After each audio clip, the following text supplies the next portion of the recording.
Good morning, Hunter. I should be writing, but it's morphin' time. Dragon Sword!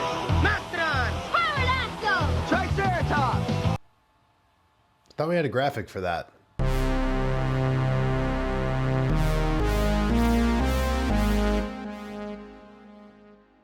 Have you ever watched Power Rangers? Like, really watched it? It's a show that brings up more questions than answers.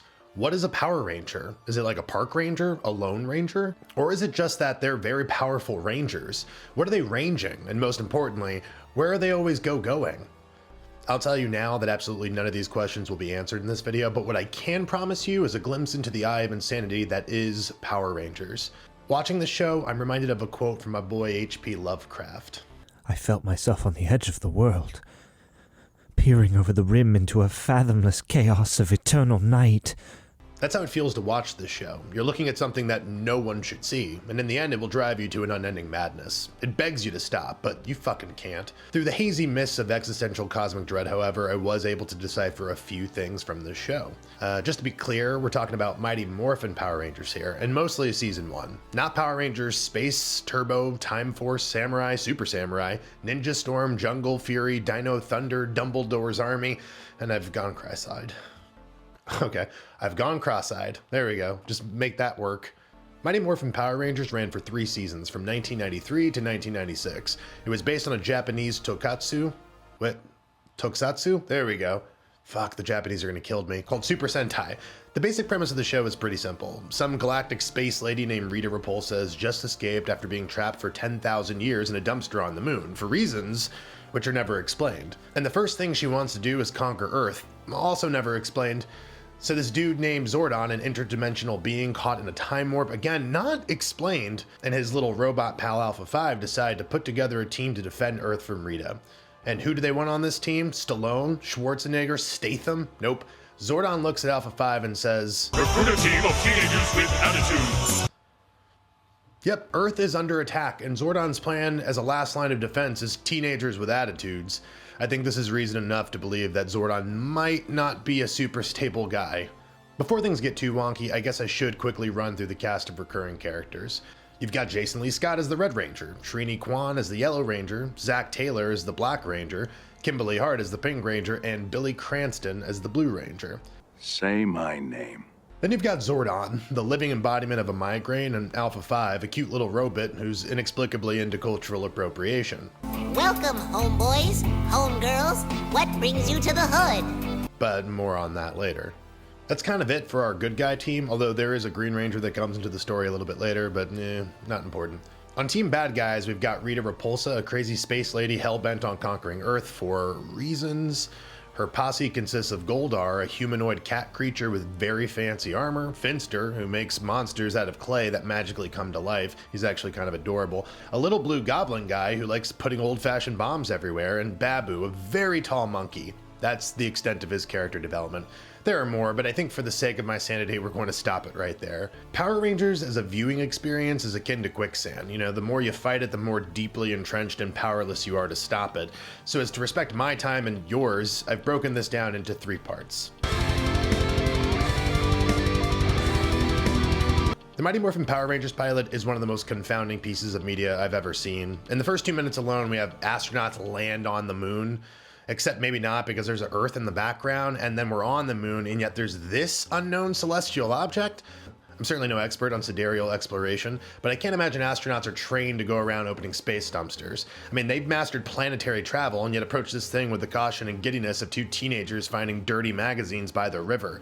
It's a bit like that scene in Prometheus, but somehow dumber. Quick interjection, a cursory search on the Power Rangers wiki reveals a deeply engrossing and extensive mythology, but what's presented on screen is anything but that, and that's what we're going on here. Again, Rita escapes and wants to conquer Earth, but there's never a motivation established for this. We find out much later that Zordon is the reason that she was trapped in said space dumpster to begin with, but again, the why and how are conspicuously absent. Zordon is an intergalactic being. We know this only because he tells us that. We never glean any further insight into who or what he was before he became this silent protector of Earth and/or creepy voyeur of teenagers. This 32-year-old guy wants to spend a Sunday afternoon chilling with a 13-year-old girl after texting her about getting stoned. Could you have a seat over in that chair, please? Oh, please, sir. The entire thing gives off that vibe of when you take a mirror and look into another mirror and you get that like infinity effect, but with monsters and possible pedophilia. And this is all season 1 mythology before we get to Lord Zed or any of that other late season Power Ranger magic. Rita either builds a castle on the moon or it's been there all along, but whichever the answer is, it's been equipped with bitchin' architecture and like an industrial sized oven that allows Finster to create monsters each week. Sometimes you get suave badasses like Bones. I am Bones at your service. Don't even think about it, pal. Other times you get a King Sphinx nerd. But regardless of cool factor, you always get a blown up version of Finster's creations, and that's when you have to bring in the heavy hitters. Then there's the Zords, which are seemingly named after Zordon. I think I just realized that, and why not? Fucking egomaniac. And yeah, that's not even the strangest part of any of this. I mean, these are giant mech warrior Pacific Rim Jaegers in the likeness of dinosaurs for some reason.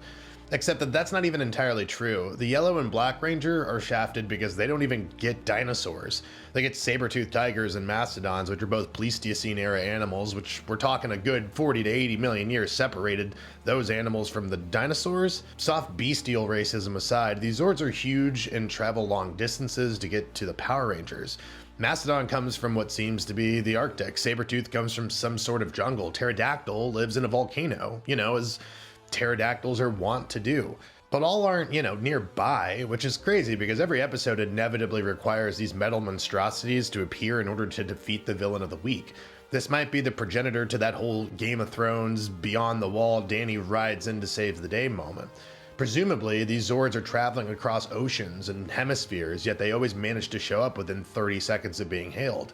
And I know this is a show with intergalactic sorcery and cool villains like my man Bones over here, but physics sort of matter. The Zords look like they were manufactured by whatever the intergalactic equivalent is to German engineering, which is great, but it begs so many questions. How do these Zords stay up to emissions code, or has pollution run rampant? Does Zordon have a maintenance team on standby? What's their retainer rate? How did Zordon procure this many resources to begin with? Because you best believe if there was a shadow player acquiring all this technology, the US government would be on top of it, which brings us to the real world implications. I don't want to be this guy because the moment you start to pull any thread of any media's universe is the moment you realize that everything teeters on a razor's edge of madness. But god damn it, does this show deserve it. First and foremost, there's this strange, palpable sense of dread I feel while watching this show. It takes a full 3 episodes before there's any semblance of adult authority. Before that, it's just people bumming around what appears to be the richest Truman Show-esque Orange County town called Angel Grove, where incongruous racial and socioeconomic harmony aside, feels like an alien's attempt at creating what they think is a normal town. But their reference points were like the fucking Sims 2 and Indian adaptations of Spider-Man films. The majority of the first 2 episodes are spent at the Angel Grove Juice Bar, which is of course a juice bar, but also like a karate dojo, a gymnasium, an arcade. At times it seems like it's connected to the school because there's hallways that show lockers, but again, there's zero indication that any of these people are in school. There's no teachers running around, there's no overhead announcements, there's no hall monitors, and believe me, Billy would be a fucking hall monitor, nerd. The entire thing feels like a Louis Buñuel film mixed with the dying dream of a Japanese anarchist. At one point, I legitimately felt like this was all a sick, twisted game being played by Zordon and Rita, like a morphotudinous version of the Architect and the Oracle from The Matrix. Believing this very valid panic attack in our rear view, let's focus on teens for a moment. Like, why teens? Zordon even describes them as overbearing and emotional humans, usually not adjectives associated with giving the keys to billion-dollar technology or with the responsibility of protecting a planet from galactic threats.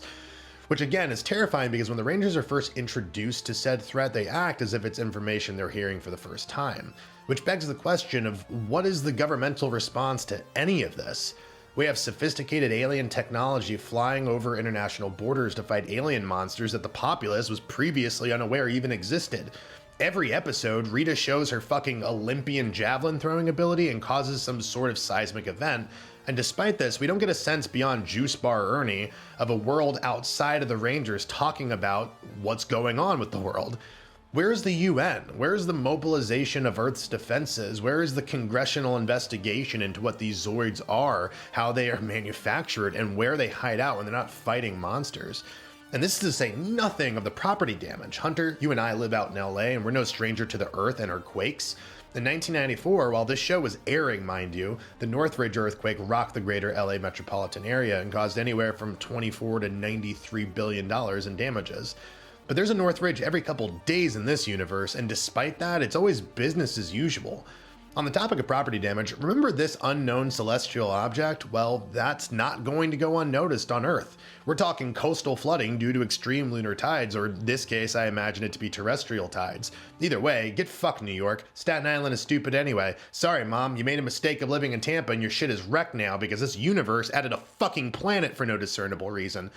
It's not like that's where Rita built her castle because, you know, again, that's on the moon. I can't imagine what insurance rates are in the Power Ranger universe, and it gives me a headache to think about it. And look, I gotta say it, I know he postures as the good guy and all, but what the fuck is going on with Zordon? He selected these specific 5 kids, presumably watching over them from afar for years, and when Rita escapes, he physically dematerializes them, which is basically metaphysical kidnapping, and transports them to the middle of nowhere. At best, he's a misguided Bezos-level rich idiot putting children in harm's way, and at worst, I have this really bad feeling that Zordon's like an intergalactic pederast. 8-year-olds, dude. Who's done this many times in many realities. Maybe that's why he's stuck in a time warp to begin with. Maybe Rita's secretly the good guy here, fucking protecting the world's children. I know we flirted with the racist element a bit earlier, but it's worth doing one final drive-by. That pun wasn't it. I'm sorry, Hunter. Okay, so maybe the Black and Yellow Rangers were chosen completely innocently, and the Black and Asian characters just happen to get those colors. Maybe their otherness is completely separate from the fact that they're the only two not to get actual dinosaurs. But make no mistake, this show is everything wrong with the I don't see race mindset of the mid-90s. I feel so bad for Walter Emmanuel Jones because he seems like a capable and likable actor who had to figure out how to bring anything to the role because on paper his tokenism is garish. In the pilot, he hip-hop dance fights putties like he's Eddie Gordo from Tekken 3. These 2 are mine. In the 3rd episode, he's pulled away from other team commitments just to show Alpha how to dance.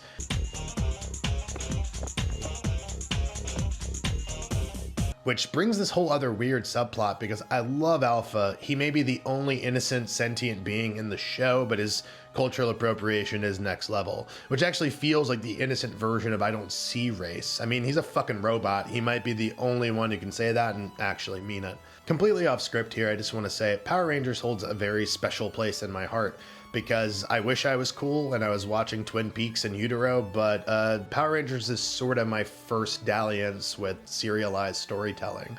And there was obviously something special about it because everybody tried to replicate its success. They would go and find some other Japanese licensed footage to try to splice with it. I mean, I remember VR Troopers and Beetleborgs, and what I really remember is just how slapping those theme songs were because holy shit, they slap. But the larger point is that none of them replicated this same success that Power Rangers had.